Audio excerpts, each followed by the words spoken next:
suis très touché parce que devant moi aujourd'hui, je vois mes enfants, mes petits-enfants.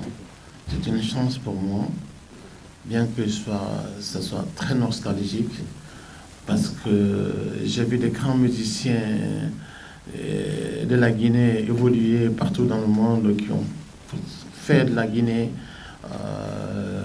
une illustration de la culture africaine, qui ne sont peut-être pas là aujourd'hui tous, mais que je dois saluer avant de commencer de parler.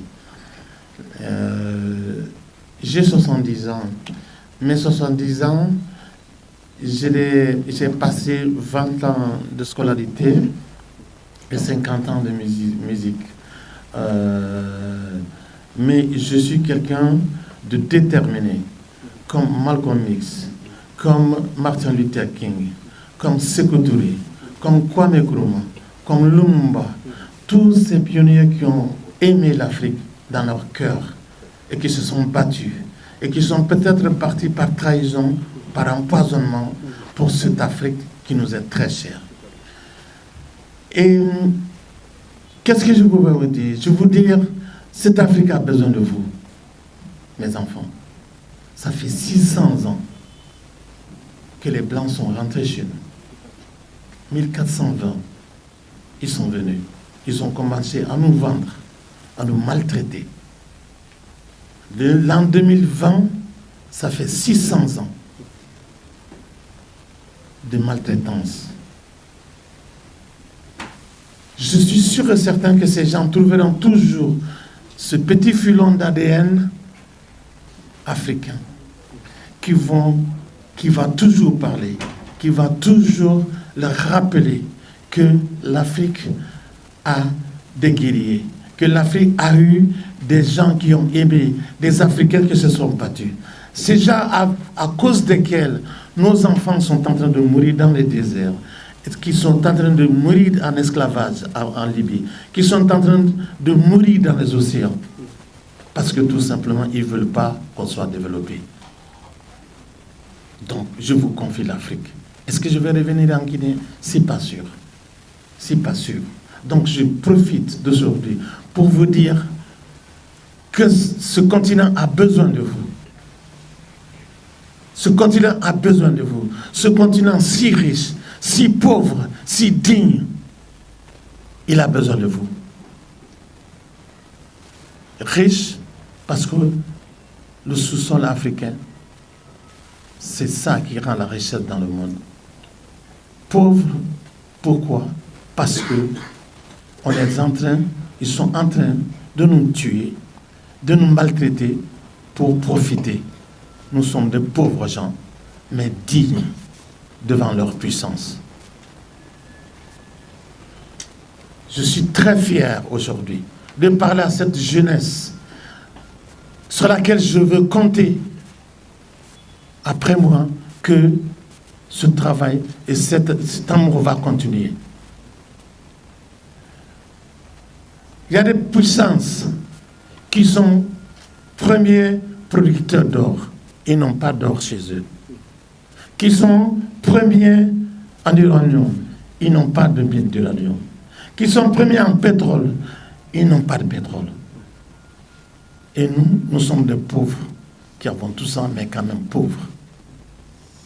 Je vous confie l'Afrique. J'ai eu une petite histoire en rentrant en Guinée. Je suis parti à l'aéroport. C'est pas moi qui ai voulu partir dans le salon. On m'a amené dans le salon. Il y a eu quelqu'un tout de suite qui n'a pas voulu à ce que je rentre dans le salon d'honneur. On m'a foutu dehors. C'est pas un problème. Parce que j'avais oublié quelque chose. Que l'aéroport guinéen n'est pas guinéen. Il est français. 99 ans de contrat avec la France. Il n'est pas français. Il n'est pas guinéen, il est français. Si je le savais avant, je ne serais pas parti dans le salon. Je n'allais pas prendre la direction du salon. Mais je suis fier. Le président Alpha Condé est en train de faire une route entre Bamako et Conakry. Je serais fier de découvrir le paysage entre Bamako et Conakry par la route. Donc, je suis fier d'être aujourd'hui. Je suis content aussi d'être avec vous aujourd'hui pour fêter mes 70 ans, mes 50 ans de carrière. Aujourd'hui, pendant les concerts, il n'y aura pas seulement le nouvel album, il y aura peut-être 2 morceaux, 3 morceaux du nouvel album, mais je vais rappeler aussi les gens en jouant des anciens morceaux qui ont fait de Salif quelqu'un de connu dans le monde. Merci beaucoup, mes enfants. Salif Keïta, sa première sortie internationale, c'était en Guinée, en 1974, où on m'a décoré officier de l'ordre national guinéen par le président Sékou Touré. À tout seigneur, tout honneur. Et je suis content aujourd'hui d'être là, parce que je suis sûr que, comme on dit, l'homme propose, Dieu dispose. Je ne suis pas immortel, heureusement, parce que je crois que c'est pas bon d'être immortel physiquement. Il n'y aurait pas de place pour tout le monde. Pour tout le monde. Donc, c'est pourquoi je dis que ce serait peut-être la dernière fois. Peut-être que je vais venir à Guinée, mais qui sait? L'homme propose, Dieu dispose.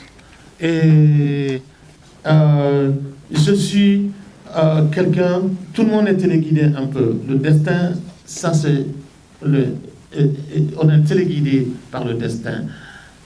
Moi, je suis venu ici la première fois que je suis sorti de mon pays, de Bamako, pour aller ailleurs, c'était Conakry.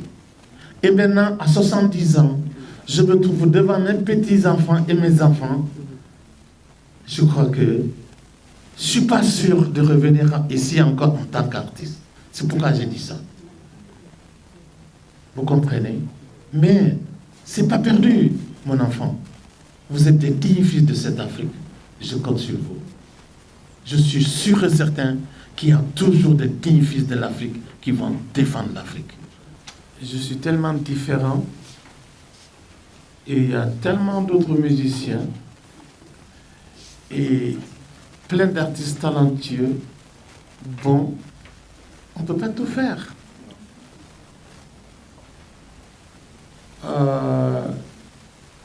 Quel que soit l'âge et l'expérience, on est toujours élève.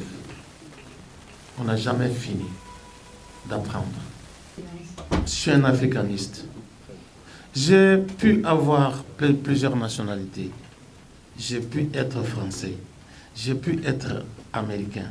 J'ai pu être norvégien, suisse, canadien. J'ai refusé. Je suis africain. Et je vais mourir africain. Je suis un africaniste. Fier de l'Africain